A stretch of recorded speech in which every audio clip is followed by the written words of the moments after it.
Hello বন্ধুরা, সবাই কেমন আছো? আশা করছি সবাই খুব ভালো আছো আর আমি তো খুবই ভালো আছি। Welcome back to my channel.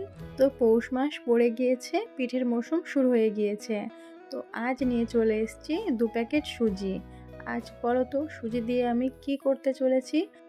আজ করব সুজির ছিটা রুটি বা হাতঝাড়া পিঠে, যে যেমন নামে সবাই চেনো।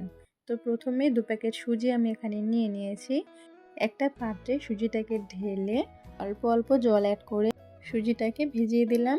সুজিটা ভিজিয়ে এটাকে ঢেকে কিছুক্ষণ আমি রেস্টে রেখে দেব।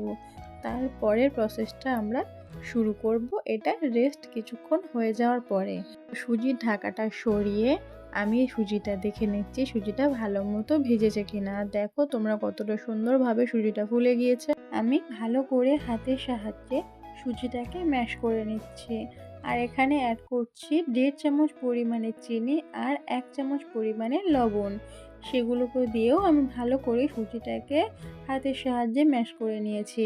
তারপরে অল্প পরিমাণে জল এখানে দিয়ে সুজিটা ভালো করে আমরা মিক্স করে নেব। সুজিটাকে হাত দিয়ে ভালো করে মিক্স করে নেওয়ার পর একটা হাতুড়ির সাহায্যে সুজিটাকে ভালো করে আমরা ফেটিয়ে নেব, যাতে সুজিতে কোনো দলাভাব না থাকে আর যখন আমি ছিটা রুটিটা করব তখন সহজেই উঠে আসে।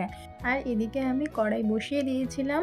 কড়া গরম হওয়ার পরে অল্প পরিমাণে একটু তেল ছড়িয়ে দিলাম।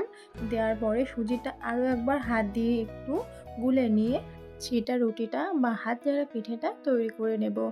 দেখো যেমন প্রসেসে আমি দেখাচ্ছি ঠিক তেমনভাবেই তোমরা ছিটা রুটিগুলো তৈরি করে নেবে। আর দেখো কত সহজেই রুটির লেয়ারটা চলে আসছে। তারপরে আমি একটা থালা ঢেকে দিলাম। ঢাকাটা খুলে দেখো কত সুন্দরভাবে রুটিটা উঠে আসে। রুটির চড়ু ধারে আগে আমরা এইভাবে রুটিটাকে তুলে নেব, তারপরে এটা ভালোভাবে উঠে আসবে। দেখো কি সুন্দর উঠে এসছে, কত সুন্দর লাগছে না? রুটিটাকে আমরা উল্টিয়ে দিলাম। দেখো এই রুটিটা পুরোপুরি আমাদের কমপ্লিট হয়ে গেছে। কেউ দেখে এটা বুঝতেই পারবে না যে এটা সুজির ছিটা রুটি। সবাই দেখে মনে করবে চালের গুঁড়ো কিংবা ময়দা। দেখো কতটা সুন্দর হয়েছে। তোমরা এইভাবে যদি সুজির ছিটা রুটি বাড়িতে তৈরি করো, অসাধারণ সুস্বাদু খেতে হবে। তো ঠিক একই প্রসেসে বাকি ছিটা রুটিগুলো আমি এখানে তৈরি করে নেব। আর তোমাদের আরও একবার সেই প্রসেসটা আমি দেখিয়ে দিচ্ছি। ঠিক এরকমভাবেই তোমরা ছিটা রুটিগুলো তৈরি করে নেবে। বাড়িতে চালের গুঁড়ো না থাকলেও যদি কারোর ইচ্ছা হয় যে ছিটা রুটি খাবো, তাহলে কোনো চিন্তার বিষয় নেই। সুজি এনে তোমরা ঠিক এরকমভাবেই ছিটা রুটি তৈরি করে নিতে পারবে, যেটা খেতে অসাধারণ সুস্বাদু হয়েছিল। আমি তোমাদের একবার প্রেফার করব বা সাজেস্ট করব তোমরা এই ছিটা রুটি বাড়িতে তৈরি করে দেখো, খেতে অসাধারণ সুস্বাদু হবে। আর আমার এই ছিটা রুটির রেসিপি যদি তোমাদের ভালো লেগে থাকে তাহলে লাইক কমেন্ট শেয়ার করে দিও। আর আমার নতুন বন্ধু হলে চ্যানেলটিকে সাবস্ক্রাইব করে আমার পাশে থেকো। আর অবশ্যই বাড়িতে এই রেসিপিটা তৈরি করে দেখো, তোমাদের অসাধারণ খেতে লাগবে।